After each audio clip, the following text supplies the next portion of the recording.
Ingeniero Jorge Quiroga Ramírez, muy buenos días. ¿Cómo está? Bienvenido.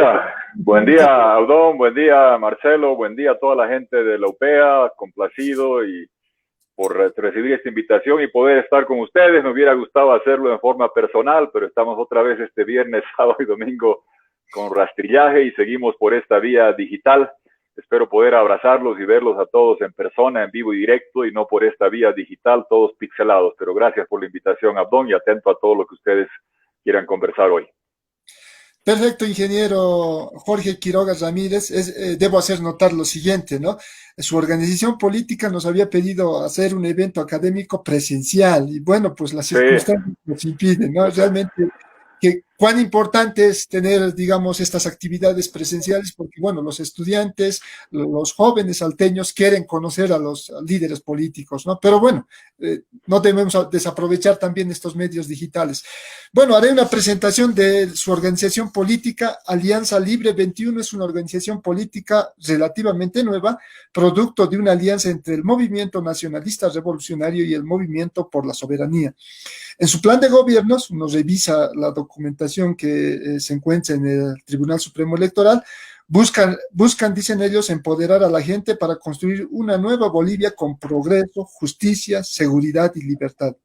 Se consideran pragmáticos, tienen como eslogan orientador, digamos, Bolivia, corazón digital, que me parece que es algo interesante, original, novedoso. Plantean cuatro áreas de acción. Uno, reconstrucción económica. Dos, reparación democrática. Tres, bienestar social. Y cuatro, proyección internacional. Ahora hagamos una presentación de nuestro invitado especial. Jorge Quiroga Ramírez nació en Cochabamba el 5 de mayo de 1960. Estudió en el Colegio La Salle de Santa Cruz. Sus estudios superiores los realizó en el extranjero, graduándose de ingeniero industrial en la Universidad AIM de Texas. Trabajó en IBM de Texas entre 1981 a 1988. En Bolivia trabajó en la empresa minera Mintec y en el Banco Mercantil de Bolivia. Ocupó cargos en instituciones del Estado como Subsecretaría de Inversión Pública en 1990, llegando a ser ministro de Finanzas en 1992.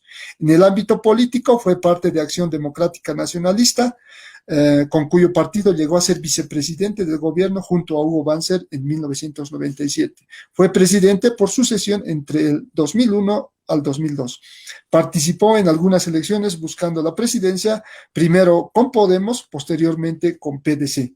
Actualmente es candidato a la presidencia por la organización política Alianza Libre 21, acompañado de la señora a la vicepresidencia Tomasa Yarui. Esta es de entonces un poco la biografía política de nuestro invitado especial, ingeniero Jorge Quiroga Ramírez.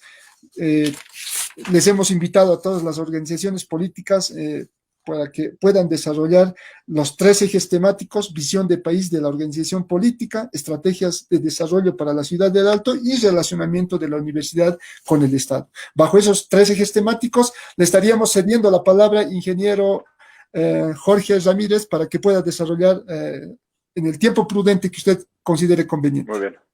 No, gracias, Abdón. Haré el desarrollo de lo que ustedes han pedido inicialmente en el tiempo más breve posible a fin de dejar la mayor cantidad de espacio para las preguntas, interacción. Y nuevamente, lamentando no poder estar física y presencialmente con ustedes, me gusta mucho, estamos con esta cuarentena y hace tiempo que no podemos darnos un abrazo, un beso, dar la mano a la gente. Es parte de la prudencia que hay que tener y mantener las 3 M's, el 1,5 metros de distancia, la mascarilla y las manos siempre lavadas por esta pandemia devastadora que tanto daño ha hecho en nuestra región y sigue haciendo también en nuestro país. Primero quisiera partir de la visión de país para dentro de eso enmarcar cómo veo lo que debemos hacer juntos por el Alto, para el Alto, y en eso qué papel y qué rol debe jugar nuestra UPEA en ese sentido. Primero, la visión de país. Estamos enfrentando un momento trascendental para el país. Ustedes dirán, la pandemia afecta a todo el mundo, afecta a toda América Latina, está golpeando duro a México, a Brasil, a Perú, a Chile y a todos. Es verdad, pero a ningún otro país está golpeando la pandemia al mismo tiempo que estamos dejando atrás 14 años de un gobierno autoritario que se prorrogó en el poder, que violó la Constitución, que desconoció el referéndum. Y estamos con un gobierno de transición donde todo el andamiaje del Estado las instancias nacionales, ejecutivo, legislativo, las regionales, gobernación y asamblea departamentales, todos los alcaldes, todos los consejos municipales, tienen un mandato que ya feneció, una legitimidad que ya expiró. Estamos en un periodo extraconstitucional. Ningún otro país está enfrentando la pandemia con esa dificultad. En otros lugares, ahí está el presidente elegido, el Congreso, los alcaldes, en Bogotá, en Lima, trabajando para responder a la pandemia. Nosotros estamos saliendo de un largo periodo de 14 años con una transición que no termina. Y junto con eso, ningún país está enfrentando esta dificultad después de un cisma económico profundo que está llegando. Bolivia ha disfrutado en este siglo XXI la ventaja de ingresos ingentes producto de la renta gasífera, en gran medida por lo que hicimos en construir gasoductos, en hacer contratos con Argentina y Brasil, y la ley del IDH, que debería llamarse, en lugar de ley de impuesto directo a los hidrocarburos, ley de la lucha alteña, porque fue el pueblo alteño que luchó para incrementar los ingresos provenientes del gas. Y seguramente con mucha tristeza ven que los 50.000 millones de dólares que ingresan en 14 años del gobierno del MAS, al alto muy poco o nada llegó. Lamentada promesa de industrialización nunca se materializó y seguramente se veía con frustración que en el Chapare se hacía aeropuertos, se hacía fábricas de papel, fábricas de cartón, se hacía estadios, se hacía urea, se hacía polietileno, y el Alto, que fue el bastión de esta lucha por la industrialización y por tener más ingresos del gas, quedó relegada a un segundo plano. Bajo esa premisa es que hemos planteado la propuesta que sigue siendo absolutamente vigente. Abdón, decías corazón digital. Para hacerla completa, corazón verde digital es la base de la propuesta que hemos planteado al país ya en enero, febrero, que hoy tiene más actualidad que nunca. Rápidamente entro a los 4 componentes con los que tenemos que lidiar. Primero, la parte de reconstrucción económica. ¿Por qué planteamos reconstrucción? Porque justamente en el país se obvió la discusión de que el expresidente Evo Morales se fue en noviembre del 2019 y en diciembre de 2019 expiró el contrato que transformó la economía y la energía de Brasil. El contrato con Brasil, Bolivia-Brasil 99-2019, es el que nos permitió volvernos en este corazón gasífero sudamericano y tristemente se dejó que expire. Yo era autoridad joven cuando se negoció el contrato Herbert Müller. Algún día habrá que hacer un homenaje a ese gran ingeniero paceño que negocia el contrato de integración con Brasil, que es el que atrae la inversión para el desarrollo de campos, a merced al cual construimos el gasoducto a Brasil, llegando a Sao Paulo y a Cuiabá, reactivamos el gasoducto a la Argentina, se hizo la ley del IDH por la lucha del pueblo alteño, se subió los ingresos que llegaron a universidades como la UPEA, a gobernaciones, a alcaldías, y se tuvo 50.000 millones de dólares que ingresan en los 14 años del MAS. Al inicio, cuando se abre el gasoducto, se los digo por experiencia, estaba allá, empezamos a vender 6 millones de metros cúbicos a $1 el millón de BTUs.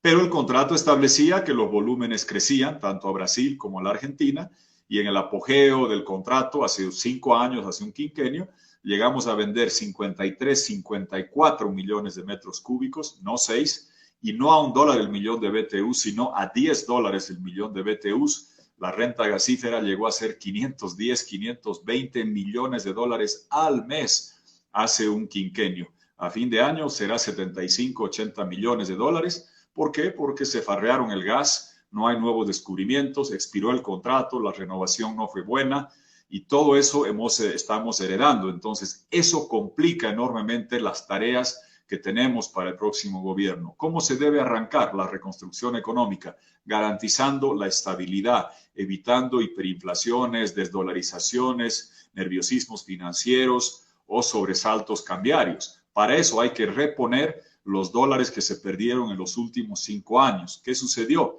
Cuando empiezan a bajar los precios hace alrededor de 5 años, empiezan a caer los volúmenes porque no hubo nuevos descubrimientos en 14 años del anterior gobierno, pues empieza a mermar la renta gasífera. ¿Y cómo se sostiene un ritmo de gasto fiscal dispendioso?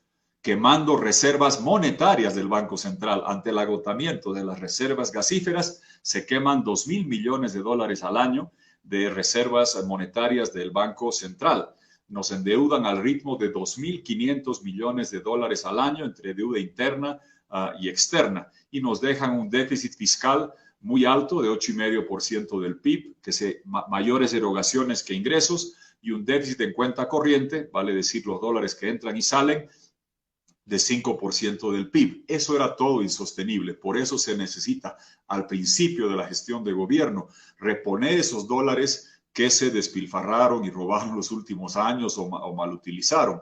Por eso planteamos, y les confieso, Abdón, amigos, que cuando hablábamos de esto, la gente me miraba en enero y febrero con una cara rara. Yo siempre he escogido a la gente decirle la verdad, hacer lo correcto y no lo popular. Y evidentemente no sonaba muy popular decir que al inicio del gobierno tenemos que traer 8.000 millones de dólares de cooperación internacional, multilateral, bilateral, emisión de títulos bursátiles, bonos del milenio, de las metas del milenio, bonos verdes.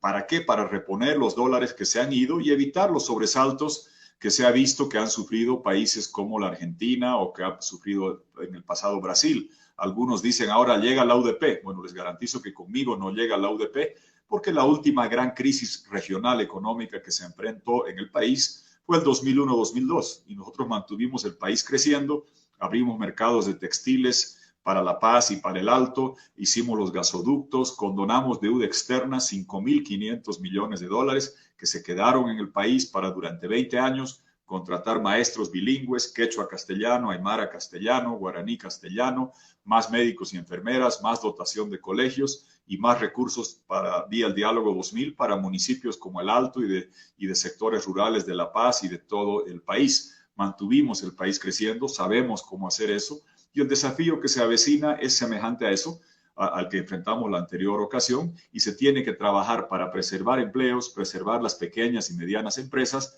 que están sufriendo el daño del desfalco económico de 14 años del señor Arce y los que estuvieron en gobierno, junto con el efecto recesivo del coronavirus. Para garantizando la estabilidad, evitando sobresaltos financieros y bancarios, preservando los empleos, salvando sobre todo los sectores que más golpeados están, el autotransporte, los hoteles, los restaurantes, las pensiones, los hostales. Ustedes saben, no hay conciertos, no hay partidos de fútbol, no se puede ir al cine, los espacios comerciales han visto una caída estrepitosa de sus ventas y requieren inyecciones financieras con garantía del Estado, porque un país no puede quedarse sin hoteles, sin restaurantes, sin cafés, sin cines, no puede quedarse sin los integrantes de la economía naranja, esta convergencia de cultura, de atracción de turistas, de belleza natural, de hotelería, de aerolíneas, y se debe trabajar para garantizar esa estabilidad al inicio del gobierno. Sobre esa base, proyectar esta Bolivia de corazón verde digital, corazón integrador. El corazón necesita las arterias para Bolivia en el medio de Sudamérica, único país, parte de las 3 cuencas hidrográficas de la región, tanto la andina en el occidente, como la platense en el sur, como la amazónica en el noreste. Somos el único país de parte de esas 3 cuencas hidrográficas. ¿Cómo tenemos que vertebrar ese corazón? Pues con líneas eléctricas, tenemos gasoductos, líneas eléctricas para vender electrones y exportar electrones, no solo moléculas, fibra óptica para tener al país digitalizado a alta velocidad, ferrocarril bioceánico que está en manos de un venezolano que no lo va a hacer, lo vamos a recuperar para Bolivia, para hacer realidad la integración del ferrocarril bioceánico junto con las carreteras, los puertos fluviales de nuestros frondosos ríos, los aeropuertos para un país que está enclaustrado sin acceso al mar por ahora. Esa es la visión de la Bolivia corazón integrador, verde, sostenible, con energía limpia. Tenemos gas, tenemos muy poco petróleo, carbón, como ustedes saben, nada de carbón. Sí gas que emite 1/3 menos que los líquidos. Tenemos enormes montañas con gigantesco potencial hidroeléctrico, buen sol, buenos vientos para la energía solar, eólica, buena geotérmica y hacer esta energía limpia, digitalizando el país. Yo quiero hacer un gobierno como lo he visto en Estonia. Tengo los amigos allá, para que en 5 años no tengamos papeles, no tengamos trámites, no tengamos registros, no tengamos corrupción, no tengamos el vuélvase mañana y la tramitología de todos los días que hace tan difícil el manejo del Estado en todas las instancias y que permite que permee y que campee la corrupción por todo lado. Tenemos que entrar a ese siglo XXI digitalizando el gobierno. Fíjense los problemas de educación. cuando en enero, febrero hablábamos de la necesidad de garantizar cobertura digital para todos los sistemas educativos, para la formación académica, les confieso que me miraban con cara rara, decían, usted ingeniero de sistemas, trabajó en IBM, quiere traer aquí esos sueños. No, y ustedes ven hoy la realidad, aquí estamos nosotros usando la conexión digital y eso va a ser más necesario que nunca. Avanzamos en dar 200 días de clase en primaria, secundaria, con educación de mejor calidad presencial. Ahora tenemos que dar esa universalidad de acceso digital para no sufrir, como estamos sufriendo ahora, estas clausuras intempestivas del año escolar. Tenemos que llegar al mundo digital y en eso también hacer acá los centros de datos. Hay lugares en Cochabamba donde hay centenares de graduados jóvenes de universidades que han aprendido un poco de inglés y están exportando lo más valioso que puede exportar un país: conocimiento. El gas es importante, el litio es muy importante, pero de aquí a un siglo se acabarán. Lo que nunca se acaba es la formación y capacitación que ponemos en la cabeza de nuestra juventud. Poder exportar los servicios de programación. Son trabajos bien pagados, bien remunerados, tenemos la gente talentosa. El 2007 llegó la revolución digital con los iPhones y con el sistema Android. Yo sabía programar en los años 80 en lenguajes anquilosados, en Fortran, en Basic. Hoy día hay que aprender a programar en JavaScript y en C++ y poder exportar programación, traer aquí a Bolivia los centros de datos. Esta conversación ustedes en el StreamYard la están registrando y grabando. ¿Y se va a acumular dónde? En la nube.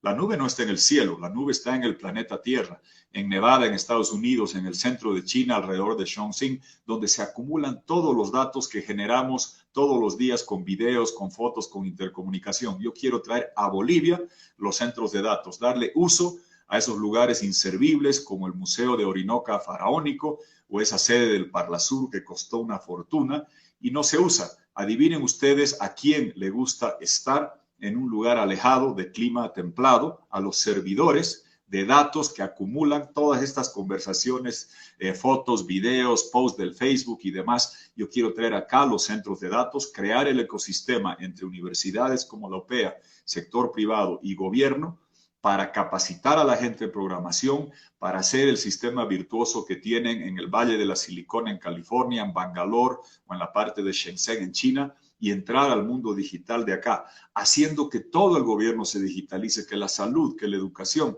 Y eso permite no solo exportar programación, si se tiene acá los datos, sino también exportar servicios de ingeniería, de contaduría pública. Hoy el mundo está interconectado y uno no requiere tener al ingeniero, al arquitecto, al contador al lado de uno. Nos abre las puertas al mundo del siglo XXI. Eso es lo que estamos planteando en la parte digital. Junto con ello, lo de litio, que es una oportunidad gigantesca. No podemos reproducir el ciclo de exportar la materia prima en bruto que hemos hecho en Sudamérica para que los gringos, los europeos o ahora los chinos y los coreanos nos vendan el valor agregado. Somos una micropotencia regional y el gas transformó la economía de Bolivia, porque tenemos poco gas, menos de 1% del mundo, del gas del mundo, pero cerca de Argentina y Brasil. Tenemos casi la mitad de las reservas de litio. El gran desafío con ingenieros es garantizar que acá hagamos las baterías de litio, de los relojes, de los celulares, de las tabletas, de las computadoras, de los vehículos. Ese es el mundo que viene. Y eso el coronavirus lo va a acelerar. Fíjense, normalmente, ¿qué hubiéramos hecho? Todos ustedes hubieran tomado un vehículo, un minibús, hubieran tomado un radiotaxi, mi vehículo allá, hubiéramos quemado gasolina para congregarnos. Ahora lo estamos haciendo usando baterías digitales. Se va a acelerar este mundo donde la interconectividad, el transporte va a depender más y más de baterías de litio. Es un mercado hoy de 50.000 millones de dólares al año que se va a duplicar cada 4 o 5 años. Y si tenemos la mitad de las reservas, yo tengo la ambición de trabajar para tener quizá no la mitad, pero que tengamos la quinta parte de la manufactura de baterías de litio en sectores del occidente, bajando del Alto hacia Oruro, hacia Potosí, para poder hacer manufactura. Tenemos la mano de obra cualificada, tenemos la gente joven hoy interconectada y hacer acá las baterías de litio, creando acá los empleos. Ese es el desafío que tenemos y hay que aprovechar este cuarto de hora que tenemos, porque si no lo aprovechamos, pues otros, Argentina, Chile, Australia, aprovecharán de esa ventaja. El otro tema en la parte económica. las empresas del Estado, Entel, ENDE, Yacimientos, bien gestionadas, sin corrupción, con mi gobierno, van a ser del pueblo de verdad, no retóricamente. Antes nos decían que eran del pueblo y eran de los amigotes del gobierno que robaban. No, las acciones de las empresas del Estado, dejando para el gobierno una acción de oro, las acciones, los títulos, valores se van a poner en un fondo mutuo y se va a repartir eso en propiedad a todos los bolivianos mayores de 18 años. Valor aproximado, 10.000 bolivianos, te genera dividendos, intransferible, embargable, hereditable, intransferible para evitar una sobreventa y que tiren abajo el precio, como ha pasado en algunos otros lugares, y garantizando que todos, desde los 18 años, seamos agentes económicos, tengamos la cualidad bursátil de tener una propiedad que nos genera dividendos y podemos juntarnos 10 amigos, ir al banco, pedir un préstamo, hacer un emprendimiento, hacer algo digital, trabajar juntos y todos convertirnos en agentes económicos productivos. Esa es la base de la reconstrucción económica, junto con la apertura del país. Paso levemente a la parte internacional. Tenemos que abrirnos a los acuerdos de integración comercial. Se ha hecho culto durante mucho tiempo de renegar de los acuerdos de integración comercial. Yo trabajé 2 años y medio para conseguir la apertura del mercado más grande, el norteamericano, para textiles bolivianos, para camélidos, para alpacas. Tristemente eso del 2004 al 2006 se lo perdió, se lo dejó de lado. Hoy me duele ir al Perú y ver todos los textiles que exportan gracias a ese acuerdo que yo conseguí. Perú estaba entonces en dificultades de gobierno y por solidaridad andina los dejamos dentro de eso y hoy Perú exporta hasta 600 millones de dólares en espárragos, miles de millones de dólares en textiles y lo hacen también para el mercado europeo. Se han perdido esos mercados y se ha compartido en espacios autoritarios, ALBA, UNASUR, donde se tenía prácticas antidemocráticas. Yo no quiero compartir prácticas antidemocráticas de amordazar la prensa, de criminalizar la oposición. Quiero estar en espacios de integración comercial. Yo no quiero mandar para afuera insultos, quiero exportar productos. Yo veía con orgullo cómo en el Alto, cómo en La Paz exportábamos prendas textiles de alta calidad a Estados Unidos, Europa. Se perdió. Las llamas y alpacas bolivianas tienen que tomar clases de natación para cruzar el lago Titicaca y allá en Perú es que están aprovechando toda esa apertura de mercados. Tenemos que recuperar el tiempo perdido abriéndonos como México, como Perú, como Colombia a acuerdos de integración comercial en la región con Norteamérica, con Europa, con Asia, con China, como está haciendo Perú, para avanzar en esto de la reconstrucción económica con la reinserción internacional. Muy rápido, en bienestar social hemos planteado todo lo que les señalaba de la parte educativa, de la digitalización, de garantizar la formación técnica, universitaria, académica para todos los bolivianos, como en su momento garantizamos la formación colegial de primaria y secundaria con 200 días de clases, el asegurar el seguro universal de salud, no retórico, no enunciativo, de verdad, hospitales de segundo nivel para poblaciones de más de 30.000 habitantes, de tercer nivel para aquellas de más de 100.000 habitantes, cuarto nivel para los temas especializados con salas de emergencia y sobre todo centros básicos de atención de salud en todos los barrios. En lugar de hacer eso durante años, erogamos millones para que vengan doctores cubanos que eran agentes de inteligencia, en lugar de gastar en que profesionales bolivianos puedan estar en centros de atención de salud que no podrán atender salas de terapia intensiva, pero pueden atender 80% de las dolencias si hacemos una pirámide de servicio integral entre lo público, seguridad social y lo privado para garantizar que todos tengan acceso a la salud, que sea un derecho para cada ciudadano y no un privilegio para pocos ante las carencias y falencias de los sistemas. Podemos ampliar más hacia adelante, pero en aras del tiempo dejo ahí lo de bienestar social y en la parte de reparación democrática, claramente, evitar las prácticas abusivas, instituciones independientes, justicia, fiscalía, contraloría, Banco Central, servicio civil, que ustedes, los jóvenes más capaces, con más mérito, ingresen a trabajar al gobierno. Y a diferencia de otros, yo no tengo que decir, prometo hacerlo, yo lo hice. Cambiamos el servicio de impuestos, cambiamos el servicio de aduana, cambiamos el servicio de caminos. Yo dejé 2.200 funcionarios públicos que ingresaron por mérito, con examen de competencia, de carrera, para hacer lo más noble que existe, servicio público, y no tener aúlicos o serviles que vayan a aplaudir al presidente el fin de semana, no. Y parte de cómo se garantiza que las instituciones sirvan a la gente es evitar el prorroguismo. En Bolivia teníamos antes un sistema que hay que reponer, eliminar la reelección presidencial inmediata, para que el presidente y el gobierno de turno trabajen 5 años por el país, para hacer historia, y no pensando en cuál es lo popular esta semana para intentar reelegirse. Así ha pasado en Argentina y mire lo que les pasó de priorizar la agenda electoral en lugar de la agenda de país, y se los digo por experiencia. Cuando logramos condonar en 2 rondas y después hubo una tercera, pero en total eran 5.500 millones de dólares hace tantos años. Créanme que hubiera sido lindo agarrar y decir, agarramos eso y repartimos plata a los amigos. No, hicimos un diálogo nacional con la iglesia, con los municipios, con las comunidades indígenas, y pasamos eso a las comunidades rurales, que han recibido los municipios rurales 6, 7 veces más por habitante que las ciudades de La Paz, de Cochabamba o Santa Cruz. En el largo plazo, eso era lo mejor.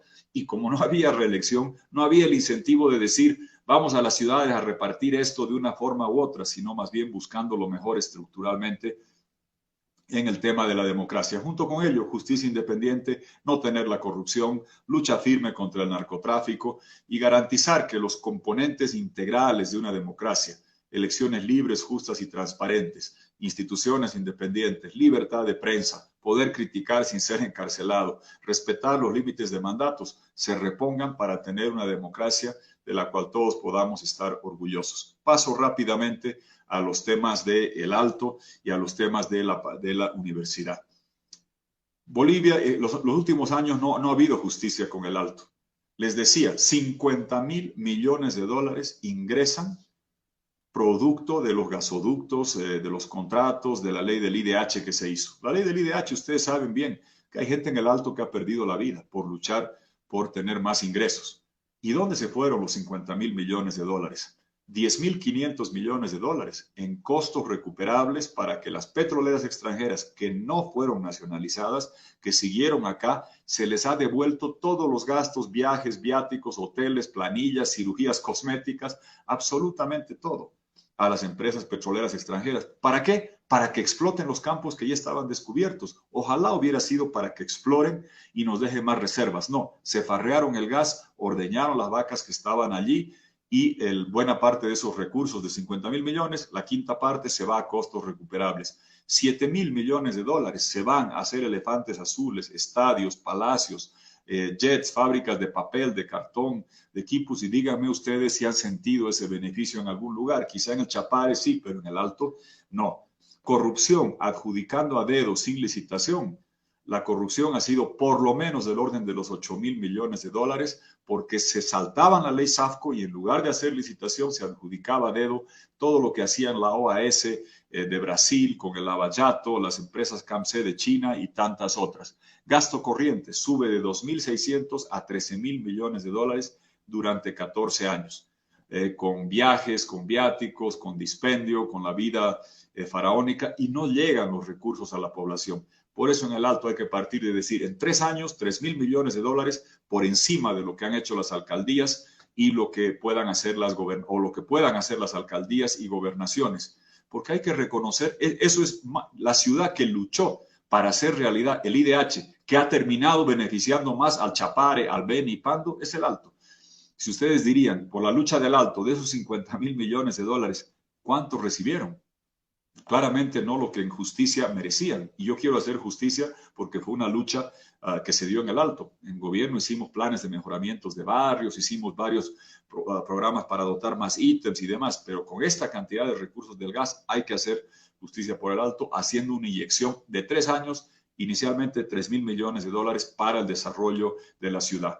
Homenaje al padre Obermayr. Hay que hacer ese ratuki que ustedes conocen, que se llame padre Obermayr, un hombre que tanto dio por el Alto. Yo recuerdo que estuve en su entierro allá y justamente la gente lo que decía, su sueño, y yo había hablado con él varias veces, era el ratuki, el nuevo desarrollo y del espacio urbano en el Alto. Me quiero sentar a discutir en el Alto, que es una ciudad que ha crecido los últimos 30 años desde que ha sido el municipio, que es el ejemplo paradigmático de lo que es autonomía. Claramente, si hoy día estaríamos diseñando el Alto como está, no pondríamos un aeropuerto tan extenso en medio de la ciudad. Haríamos allá una plaza, un centro urbano, una zona franca, toda clase de facilidades, y llevaríamos al aeropuerto un poco más allá. Esto quiero discutirlo y conversarlo con las autoridades del Alto para reproyectar la ciudad claramente así es la vida. El Alto creció y se desbordó y creció con una cosa que era un aeropuerto lejano con una autopista, ahora está justo en medio de la ciudad. Entonces, ¿cómo hacemos para darle una potencialidad de desarrollo urbano al Alto? Con la inyección de $3.000 millones en 3 años, con el Ratuki, con la dotación de salud y avanzar en salud para que no tengan que seguir bajando a la ciudad de La Paz, y con la transformación educativa tecnológica, que es finalmente lo último que quería decirles, donde tiene que jugar un papel la UPEA. Yo creo en esto. El año cuando tenía 21 años, ganaba un buen sueldo en la IBM, que era la empresa más grande de informática, aprendiendo de ingeniería de sistemas. En ese entonces, trabajábamos en instalar grandes computadoras, caras, centrales, y eran terminales tontas para acceder a, cuando ustedes no habían nacido, a la computadora central. Ustedes saben que el mundo se fue descentralizando. IBM inventó la computadora personal cuando yo estaba allá, las vi, llegó a los escritorios, después llegaron los celulares, los teléfonos inteligentes llegaron en el 2007 y el mundo se ha revolucionado. Hoy toda la información, todo está en el celular. Pero nada más piensen, si yo tenía que haber viajado hace 25 años a algún lugar para hacer todo lo que hago hoy con el celular, tendría que haber llevado un baúl con una máquina de fax, otra de telex, 3 cámaras, espacio para transmitir, espacio para todos los libros, para todos los documentos, todo lo que tenemos acumulado en el celular. A ese mundo tecnológico que les describía en el programa nacional Corazón Verde Digital, con la digitalización, con las nubes de datos acá, con la formación tecnológica, el Alto tiene que ser la parte central junto con la base industrial. Se los digo por experiencia, no es sueño. Yo era vicepresidente, vi el milagro de Costa Rica. Intel, la empresa que fabrica los chips, los cerebros de las computadoras personales, instaló una fábrica en Costa Rica. Me fui a hablar con ellos a Santa Clara. Entramos, mostramos todo lo que teníamos, el aeropuerto, las facilidades. Quedamos en segundo lugar, no vinieron acá. ¿Qué nos faltaba en ese entonces, hace 20 años? Suficiente gente joven, formada, con capacidad técnica para hacer ese desarrollo industrial tecnológico. El mejor lugar para hacer eso era el Alto. Tiene un clima templado, como ustedes saben, se ahorra mucho en refrigeración para esa clase de emprendimientos industriales. Y si vamos a proyectar la Bolivia de baterías de litio digital, es central el papel de la OPEA. El socio principal de este emprendimiento de transformación nacional, transformación regional, necesita motorizar y catalizar los cambios en el Alto. Y en eso la OPEA es fundamental lo que podamos hacer en enseñar a los jóvenes lo que necesitan para el siglo XXI. No meramente lo que los profesores o catedráticos saben, y se necesita enseñar y mostrar tecnología, base industrial, porque es el mejor lugar para instalar la base industrial de fabricación de chips, de baterías, el Alto por donde está. Y tenemos que dar esa capacidad. Yo quiero que todos los jóvenes en 5 años puedan tener la posibilidad de formarse en tecnología, en programación, como se ha hecho incipientemente ya en Cochabamba, y que aprendan suficiente inglés y después mandarín, porque cuando ustedes tengan mi edad va a ser más importante saber programar para China que para Estados Unidos o para Europa. Va a ser más importante el mandarín que el inglés. Si yo tuviera 20 años quisiera aprender mandarín, ya está un poco difícil a estas alturas, pero ese es el sueño que tengo de cómo transformar a la Bolivia Corazón Verde Digital, y para eso es imprescindible la transformación del Alto, por justicia, por necesidad, por futuro y por desarrollo. Esos son algunos de los elementos que puedo puntualizar sobre el tema del Alto, el tema del rol que debe jugar la OPEA, y les agradezco la oportunidad de haber podido compartir esto. Lamento si me he extendido un poco, es la emoción de poder compartir estas ideas con ustedes, pero atento a cualquier pregunta, sugerencia o comentario que tengan, a Don y todos ustedes. Gracias. Gracias, ingeniero Jorge Quiroga Ramírez. Realmente complacido con la exposición. Ha tocado diversos temas de los 3 ejes temáticos. Y tal vez la idea central, ¿no? Corazón Verde Digital. Es una idea que he ido desarrollando, desplegando en diferentes escenarios, la Ciudad del Alto, la Universidad Pública del Alto, etcétera. Es decir, agradecido por esa exposición, nos ha dedicado realmente no solo a la Universidad Pública del Alto, sino a la ciudad del Alto, ¿no? Nos ha dedicado su tiempo para, bueno, proponernos algunas alternativas de desarrollo, porque eso es lo que requerimos también como ciudad del Alto, pero también como Universidad Pública del Alto. Voy a habilitar a mis copanelistas quienes van a estar emitiendo también no solo su comentario, también su pregunta sobre la exposición de nuestro invitado especial. Inicialmente, el licenciado Eduardo Leaño, su comentario y su pregunta, por favor, licenciado. No sé si me escucha, licenciado Eduardo. Gracias, Abdón. Sí. Adelante, adelante. Mil gracias, Abdón. Muy buenos días, señor Jorge. Es una exposición de un programa, obviamente es radicalmente diferente a los 14 años que hemos tenido de gobierno, ¿no? Es una opción, es una alternativa de gobierno interesante. Sin embargo, me gustaría profundizar, o más bien que nos profundice en un tema que es importante para el país. Usted lo ha tocado un poco de manera rápida, sin embargo, me gustaría que nos contextualice un poco sobre el tema o nos explique. La educación superior sin duda constituye en la actualidad uno de los instrumentos fundamentales con que cuentan los países para asegurar su desarrollo. Muy bien, pero me gustaría que lo amplíe. Esto implica contar con instituciones de educación superior cada vez más desarrolladas, creativas y relacionadas con las necesidades de nuestro contexto. Según una última investigación del Banco Mundial, las instituciones educativas universitarias en nuestro país han mejorado considerablemente en algunos aspectos. Se ha multiplicado, por ejemplo, la matrícula, se ha reducido la brecha de género, se ha expandido la universidad a las diferentes regiones, hay una mayor participación del sector privado en el ámbito universitario. Eso está bien. Sin embargo, existen algunos problemas que son preocupantes. Existe una elevada deserción universitaria que ronda alrededor del 50%. 50% de jóvenes que abandonan la universidad. Nuestra calidad académica es pobre y en la mayoría de los casos desactualizada. Los años de estudio son demasiado extensos y poco idóneos. Existe una limitada oferta universitaria, no hay programas académicos para el futuro, se sigue enseñando para el pasado. Se tiene un pobre avance en la investigación. Hay una limitada inserción en el ámbito de la tecnología. Entonces la pregunta es la siguiente y me gustaría que lo amplíe. ¿Cómo resolver estas limitaciones en la educación superior de nuestro país? ¿Cuál es el modelo de educación superior que se implementaría en caso de acceder usted a la presidencia? Muy bien. Muy bien, gracias, Eduardo. Sí, gracias. ¿Sigo, Abdón? Siga. Ya, perfecto, gracias, Abdón, gracias, Eduardo, por el tema. A ver, la educación es la clave de la vida, ustedes conocen los indicadores. Si una persona termina colegio versus no termina, tiene un porcentaje más alto de ingresos. Si termina universidad, tiene un porcentaje más alto de ingresos. Es la clave de la vida y la superación viene a través de la educación. Van a disculpar una pequeña propaganda acá. Mi abuelo Fernando Ramírez Velarde, que nunca conocí, murió muy joven.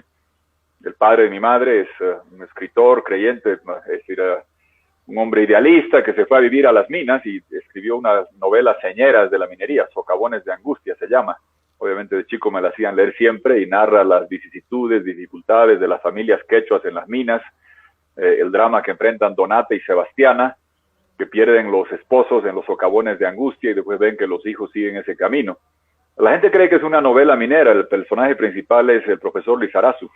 Y el mensaje de la novela es que la superación viene a través de la educación, y eso siempre, y esa novela escrita ya hace, 80 años prácticamente, sigue siendo cierta hoy día. Y lo que está señalando es claro, está citando esos estudios que muestran que sí ha mejorado mucho la provisión de educación superior en Bolivia, pero tenemos alta deserción, todavía no tenemos la calidad necesaria, se tarda demasiado. Se enseña, gran frase que has dicho, Eduardo, yo siempre digo, hay que enseñar lo que el joven necesita y no lo que meramente el catedrático sabe. Creo que lo has dicho mejor que yo al señalar, se enseña para el pasado y no para el futuro. Tiene que haber una transformación en la malla curricular y en la forma en que podemos educar, y que hay enormes límites a la formación tecnológica, que es el mundo que se viene. Es una revolución esta que no va a parar. Cada vez menos va a haber el concepto del empleo, de trabajar en una empresa, una industria permanente, y cada vez más va a haber este mundo digital, que si ustedes se fijan en los últimos 10 años, la transformación que uno ve en Estados Unidos y en China está mucho más avanzado, de proveer los servicios digitales. Si se fijan, ¿qué es? Es lo que aquí llamamos economía informal, solo que allá la pusieron en digital. Aquí sabíamos perfectamente, mi hija se graduó de ingeniera, trabaja en Google. Me acuerdo que la primera vez que estaba en un viaje yo con ella, me decía, Uber, ¿qué es Uber esto que mandas en el celular y viene el auto y te recoge? Ah, le digo yo, como radiotaxi. No, papi, pero mejor, me decía, porque no tienes que plata, dinero, los autos están dando vueltas. Es la aplicación, es el conectar, si se fijan, la digitalización de la economía es conectar a gente que puede brindar un servicio y necesita un ingreso, y gente que tiene recursos y que necesita un servicio, sea el transporte de Uber, sea el tema de alquilar cuartos en Airbnb, son los hostales, la gente en Cochabamba que le alquila a los estudiantes brasileños, gente en Sucre que les alquila a los estudiantes de afuera. La economía informal, el buscar el plomero, el carpintero, el que te arregle, el que venga, eso está hoy día digitalizado. Y por ejemplo en China, que tenían más economía informal, las aplicaciones digitales son mucho mejores. ¿Pero por qué? Porque han creado cuadros tecnológicos que son capaces de generar estas plataformas que se adecúan a la realidad. En Estados Unidos y en Europa se han tenido que adecuar ellos a otra, o han tenido que generar otra realidad, versus países como en China, como en Tailandia, como en Asia, que son más parecidos a los nuestros. Esa revolución tiene que llegar, y si algo debemos hacer es transformar la formación académica adecuada para el mundo digital. Y ese mundo no tiene límite, porque a diferencia de fabricar un producto que tiene un límite, dónde lo puedes llevar y cómo lo puedes llevar, el programar, el digitalizar la economía, puedes hacerlo para Bolivia, puedes exportar esos servicios a otros lugares. Y yo, graduados de la San Simón en Cochabamba, los llevo yo a ver a SureSoft, es una empresita cochabambina, y ven ustedes centenares de jóvenes programando, sí, tienen que saber un poquito de inglés, programar bien, requieren un poco de capacitación, y eso ha sido hecho endógenamente, sin lo que está señalando Eduardo. El generar el ecosistema de UPEA, gobierno, que vamos a empujar la digitalización. Yo voy a ir a traer aquí a Amazon Web Services o a Microsoft Azure a que traigan acá la nube de datos. Vamos a traer con Entel la fibra óptica bioceánica junto al ferrocarril bioceánico. Hay que crear ese ecosistema con el impulso del gobierno, pero es imprescindible. Si ustedes ven lo que es Bangalore en India, lo que es Shenzhen en China, esto se hace con universidades y tiene que ser la UPEA la que se adecue a los jóvenes, a darles esas herramientas de formación tecnológica, digital, para capacitarlos para ese mundo que se viene. El anterior gobierno del MAS puso en el Congreso un reloj analógico que iba para atrás, como el MAS. No, hay que entrar al mundo digital, ir para adelante formando a nuestra gente, y lo que está señalando aquí Eduardo es central. Educar para el futuro de los jóvenes y no para el pasado de las limitaciones que tiene la gente que está formando. Eso requiere una transformación profunda, pero esa visión de cambiar Bolivia es imprescindible con el Alto como base industrial. Se los digo por experiencia, el lugar al que Intel, fuimos el segundo país en el mundo, quería venir a instalarse es en el Alto, es lugar ideal para manufacturas tecnológicas, para baterías de litio, pero cuando venga eso tenemos que ofrecer los cuadros técnicos de ingenieros formados para poder satisfacer la demanda laboral que se va a generar, y por eso es imprescindible inyectar esos recursos, hacer esa transformación con la UPEA por delante. El Alto es la ciudad más joven, eso tenemos que hacer realidad y transformar, aprovechar la transformación del mundo. Créanme que todo esto, y se los digo, cuando yo fui a un par de universidades, Corazón Verde Digital, me decían, tus complejos de ingeniero de sistemas. No, es una realidad y creo que todo el mundo lo entiende y aquí está la prueba y evidencia. Yo no sé cuánta gente sabía usar Zoom o el StreamYard o el Cisco WebEx antes del coronavirus. Yo sí, por directorios internacionales que tenía y lo usaba. Hoy día hasta mi mamá en Cochabamba habla con sus nietos por Zoom y no tenía idea de cómo era. Eso nos va a empujar a entrar al mundo a mayor velocidad, a los sistemas de delivery, las aplicaciones digitales, y esa revolución no va a ser posible si no hacemos lo que está señalando Eduardo, la adaptación del sistema universitario para ingresar e incorporarnos a este mundo de la revolución digital. Gracias, Eduardo, y sobre todo por la frase de hay que enseñar para el futuro de los jóvenes y no para el pasado de los profesores. La vamos a usar con derecho de autor tuyo. Muy bien, doctor, ingeniero Quiroga. Bueno, le vamos a ceder también la palabra a nuestro copanelista Marcelo Delgadillo, quien también va a comentar y va a hacer alguna consulta. Marcelo, muchas gracias, Abdón. Buenos días al ingeniero Jorge Quiroga. Haré unas dos preguntas.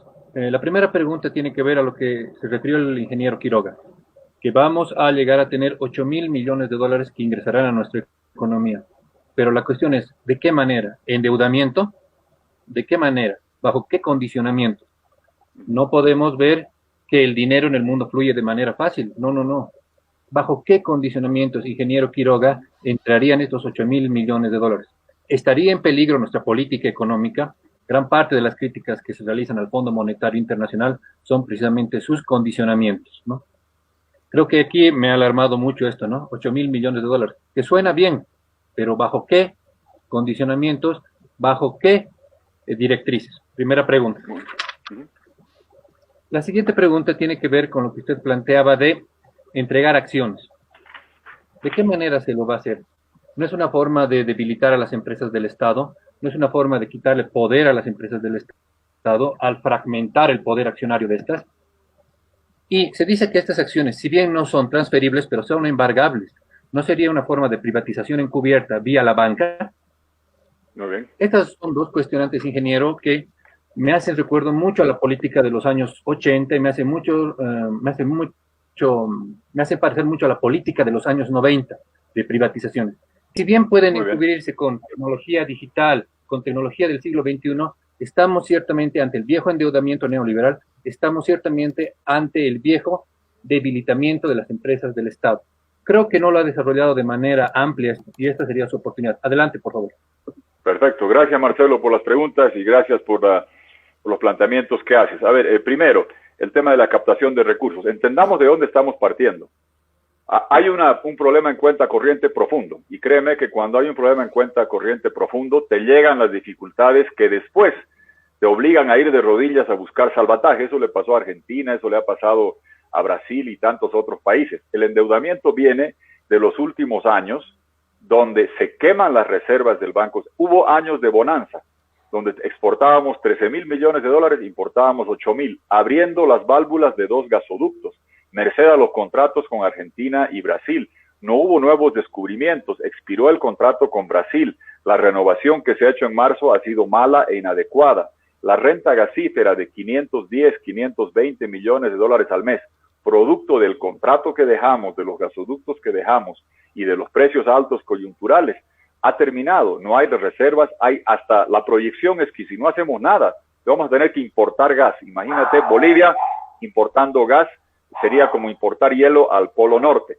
Esa es la dificultad. Estamos enfrentando eso. Eso es la realidad de lo que estamos enfrentando. El pensar que podemos seguir actuando económicamente, Marcelo, como en los tiempos de hace 4 o 5 años, es no entender que se han quemado reservas, que nos han endeudado. ¿Y cómo nos han endeudado? Con condiciones para China y para Brasil, para hacer carreteras con empresas de esos países al doble de precio. Eso también tenía condición. Y ahí está el ejemplo de la OAS con la carretera por el Tignis. ¿Cuál era la condición? Destrozar un parque, afectar a un territorio indígena para hacer todo ello. Hay un problema de falta de dólares. ¿De dónde vienen? De fuentes multilaterales, sí, Banco Mundial, BID, CAF, Fondo Monetario, tiene que venir de ahí. De fuentes bilaterales, de titularizar acciones, de hacer emisiones bursátiles. Y te lo dice alguien, Marcelo, que logró condonar 5.500 millones de dólares hace mucho tiempo, que era hoy día, el valor presente de eso hoy día sería el doble, por lo menos el doble, mucho más de lo que te estoy hablando. Y la condición, ¿qué fue? reformar el servicio de impuestos, reformar el servicio de aduana. Yo fui al directorio, en eso no hay que ser acomplejado. A mí nunca me impusieron una condición, nadie, que yo no acepte. Más bien, logramos condonar esa deuda, 5.500 millones de dólares. Revisa, el país que más deuda externa del Fondo Monetario, del Banco Mundial, del BID condonó fue Bolivia, y lo hicimos nosotros. Y yo fui a hablar, no permití que venga un oficial a decirme qué hacer. Fuimos a los directorios, hablamos con los gobiernos de Europa, de Estados Unidos, con el Papa Juan Pablo II, con el Jubileo, la Iglesia Católica, y más bien ese movimiento te permitió con absoluta soberanía el decir, dejamos de pagar la deuda y la pasamos acá a los municipios más pobres. ¿Qué hicimos? Tomamos los resultados del censo, recalculamos la población, los que estaban encima de la pobreza no contaban, debajo de la pobreza, marginales, indigentes, valían 2, 3 veces más, de forma tal de canalizar 6, 7 veces más recursos a los municipios más pobres. Y eso lo hicimos con todos los organismos. Yo fui el que logré convencer. Lo que sucede es que cuando hay gobiernos ineptos, después terminan haciendo lo que no entienden ni saben hacer hacia adelante, y te lo digo con la experiencia. Tú revisa en la historia si alguien ha logrado condonar ese porcentaje de deuda externa, y te lo digo porque después fui a ayudar a países de África, Guatemala, Honduras, a hacer esto. Evidentemente es muy fácil poder decir, no hagamos nada, dejemos todo así. ¿Y sabes qué va a suceder? Porque el ritmo es insostenible por la recesión, cierre de empresas, quiebra de empresas, pérdidas de empleos.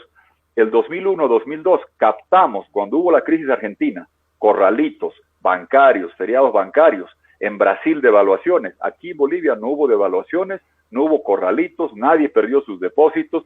El sistema financiero, le inyectamos liquidez, retiramos la mora, fortalecimos el patrimonio para que llegue y se salve a las empresas. Esa es la verdad.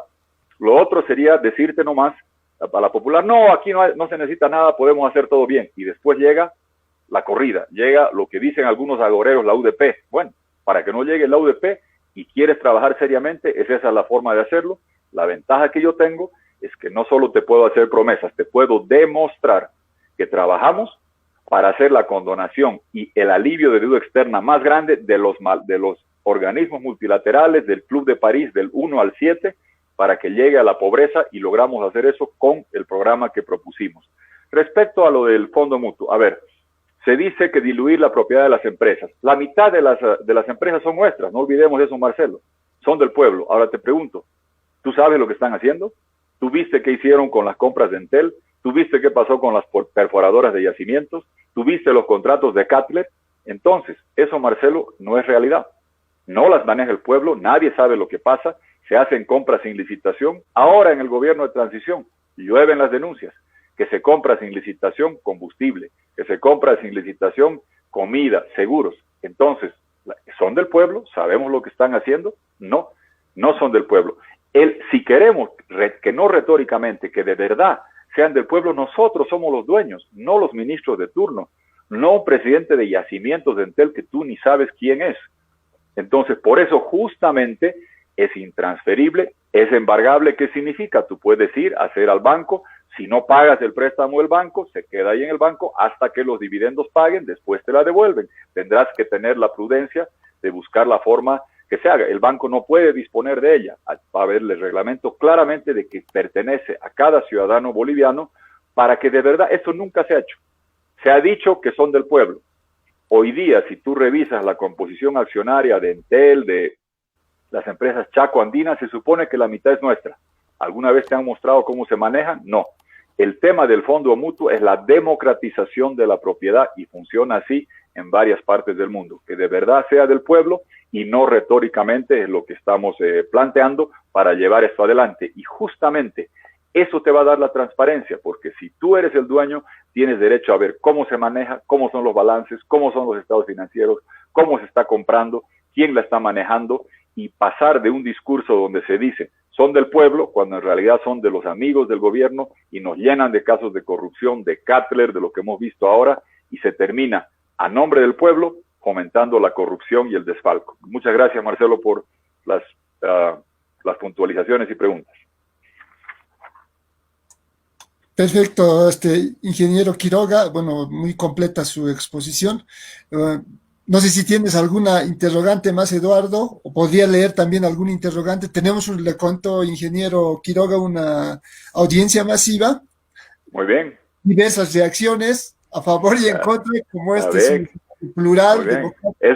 Esa es la democracia. Sí, sí, le cuento que hay una diversidad de opiniones, bueno, algunos que lo apoyan, muchos le saludan, lo felicitan por su presentación, hay otros que le reclaman por su, bueno, paso por la política también en el Estado, en calidad de presidente en su momento, etcétera. Es decir, bueno, ahí tenemos una diversidad de participación. Si tuviera que elegir, tendría que elegir, bueno, tenemos varias preguntas aquí, prefiero concentrarme en, digamos, nuestros panelistas. Eduardito, no sé si tienes alguna consulta más o podríamos culminar ahí esta etapa. Bueno, quisiera aprovechar un tema que es muy delicado en nuestro país, ¿no? El tema de la justicia. Eh, Ha estado, si se quiere, en una permanente crisis la justicia en Bolivia y en el último tiempo esta temática se ha agudizado aún más, ¿no? Según un estudio del PNUD que se ha publicado el año pasado, se ha identificado algunos grandes problemas que, bueno, los nombro, ¿no? Se ha incrementado la corrupción y la impunidad, hay una elevada retardación de la justicia.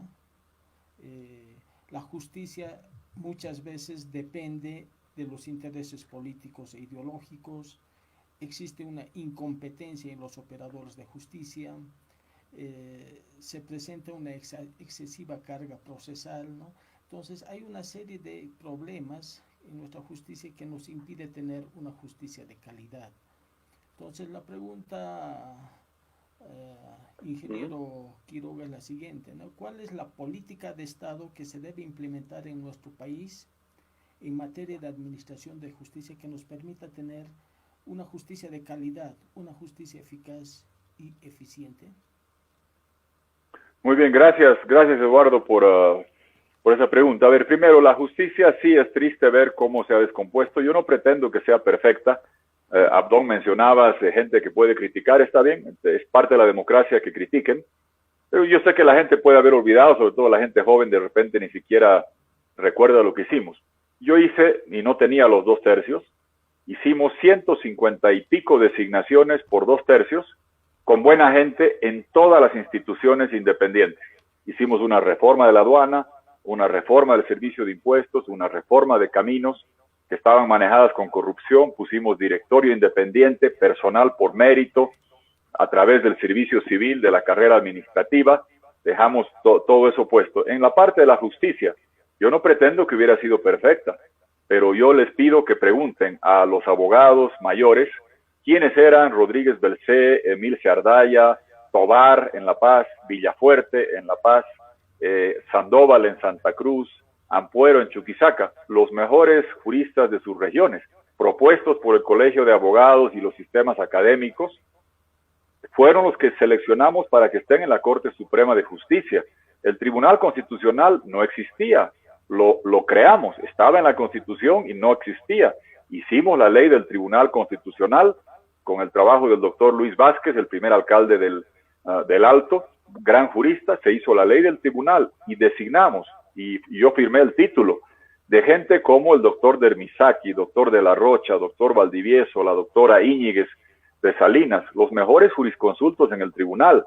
La Defensoría del Pueblo no existía, la creamos, hicimos la ley, y no había piratas ni gente servida al gobierno. Pusimos a Ana María Campero, después fue senadora del MAS, era una gran periodista vinculada a la iglesia y con ella creamos la Defensoría del Pueblo. Ese es el espíritu para la justicia, Eduardo. Buscar los mejores, los más cualificados para que empieces en la punta de la pirámide, Tribunal Supremo de Justicia, Consejo de la Judicatura, Tribunal Constitucional, para que ese modelo de excelencia, de mérito, pueda bajar y permear a las instancias de distrito, a los juzgados de partido, de instrucción. Lo mismo hacer con el Ministerio Público. Y también en la Bolivia digital, la transformación de la justicia digital, evitar el papeleo, esto de las firmas, y te lo digo porque he sido enjuiciado varias veces por el gobierno del MAS, el tener el acceso a la justicia digital, la revolución, que hemos hecho un planteamiento específico de la digitalización de la justicia que te permite acelerar todos y cada uno de los trámites. Y en ese marco te agrego lo del tema de la corrupción. En Bolivia sigue vigente la ley SAFCO, que se la suspendió y se la puso en hibernación durante 14 años, porque todas, 80% de las adjudicaciones eran a dedo sin licitación. Quedó esa práctica que hoy seguimos viendo, tristemente, con respiradores chinos, respiradores españoles, adjudicando a dedo sin licitación. La otra ley que hay que recuperar, procedimientos administrativos. ¿Qué significa? Que cuando haces un trámite, silencio positivo, no te pueden decir vuélvase mañana. Después de un número de días se da por aprobado el trámite. ¿Qué significa? Que los comprobantes en una instancia local, regional, la que fuese, se procesan en el orden que ingresan y no cuánta coima traen aparejado uno. Hay que reponer la vigencia plena de la ley SAFCO, las normas básicas de adquisición de bienes y servicios, la ley de procedimientos administrativos. Hay que aprender del ejemplo brasileño, la ley de delación premiada, que aquí no existe, que allá permitieron luchar contra la corrupción y cayeron presidentes, los empresarios más grandes con el esquema de corrupción regional grande de lo que fue el Lava Jato que nos tocó acá. Aprendiendo esa práctica de Brasil, reponiendo la ley SAFCO con la justicia independiente en base al mérito, con la digitalización de todos los trámites, te permite dejar atrás esta escoria de la injusticia, del usar el poder judicial para perseguir al adversario y no más bien para servir al Estado, y el eliminar la corrupción respetando la normatividad vigente, implementando la ley de delación premiada y haciendo la digitalización de todos los servicios que el gobierno pueda dar a todo el país. Gracias, Eduardo. Bueno, muchas gracias, ingeniero Ramírez. Agradecer también a nuestros copanelistas.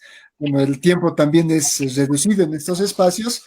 Bueno, a nombre de la Universidad Pública del Alto, a nombre de la carrera de Ciencias Políticas, a nombre de los universitarios de la Ciudad del Alto y de la ciudadanía alteña, agradecerle, ingeniero Ramírez, por su participación en calidad de representante de su organización política. Esperemos tener otra oportunidad para, de manera detallada, solo dedicarle a usted, porque se nota que tiene mucho conocimiento, maneja muchos datos, sabe mucho de la historia de Bolivia. Esperemos tenerlo en otra actividad que ya estaremos organizando aquí con el Instituto de Investigaciones Políticas. Y bueno, pues agradecerle y pedirle que pueda despedirse de nuestra audiencia en unos 2 minutos, ingeniero. Muy bien, muchas gracias, Abdón, Marcelo, Eduardo, por compartir este panel. Muchas gracias a toda la gente que nos ha seguido por esta vía digital. Y reiterando mi disposición plena para estar allá física, presencialmente, para seguir conversando. A ver, la mejor vista del Alto viene del Huayna Potosí, es la primera cordillera que yo subí. Me gusta subir a las montañas andinas. Soy decidido, pero no soy loco, tengo buen pulmón, buena pierna, pero empecé a subir hace cerca de 30 años.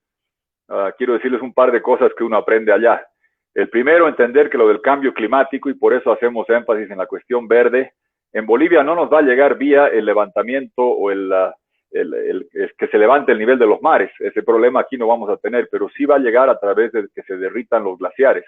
El agua potable viene de allí. El nido de los cóndores en el Illimani, la primera vez que yo fui, estaba 180 metros más abajo de la línea de nieve, y el nido de los cóndores de lo que está ahora. Eso significa que si no vamos a una economía verde con los vehículos con baterías de litio, quemando menos carbón en el mundo entero, vamos a quedarnos sin agua potable en esta parte del mundo. Y subiendo las montañas uno aprende también que hay que seguir a los más capaces y competentes, y yo con gusto sigo a mi hermano Bernardo Guarachi.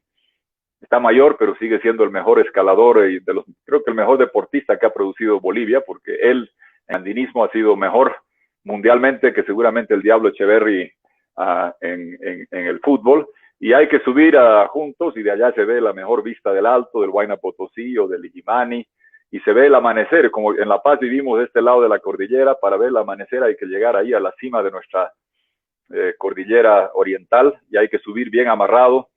Soy decidido, pero no loco, bien amarrado de Guarachi. Si me resbalo, él me agarra porque él es Superman. Y he aprendido que hay que seguir juntos y ir con una cuerda juntos para buscar, trabajar, avanzar y progresar. Ese es el espíritu con el que tenemos que trabajar. El desafío ahora requiere 3 cosas importantes: capacidad económica para reconstruir lo golpeada que está nuestro aparato productivo, lo golpeado que está en nuestra economía. Segundo, firmeza democrática para reconstruir, reparar esa democracia sin narcotráfico, sin corrupción, y unidad nacional plena. No se puede volver a gobernar nunca más Bolivia sin indígenas. Está mi hermano Lino Vilca trabajando con nosotros en el Alto, Oscar Chirino, Tomás Ayarwi, hermana Quechua, que fue ministra conmigo, y trabajando todos juntos, como se sube al Huayna Potosí, como se sube al Illimani, bien amarrados con una cuerda, porque salimos todos juntos o nos quedamos todos rezagados hacia atrás, y con eso es imprescindible el Alto. El Alto le ha dado a Bolivia, seguramente Pando, Beni, la misma Tarija, Chuquisaca, no saben que el IDH viene producto del sacrificio del Alto. Es hora de transformar el Alto, haciéndola la base industrial, incorporándola al mundo tecnológico, y yo quiero que el Alto siga diciendo que va a seguir, que va a estar siempre de pie, nunca de rodillas, pero me gustaría de pie, tecnológica, digital e industrial. Ese es el Alto que soñamos. Gracias por esta oportunidad y estamos atentos a cualquier otra convocatoria que nos hagan. Gracias, Abdón, gracias, Marcelo, gracias, Eduardo. Buen día para todos.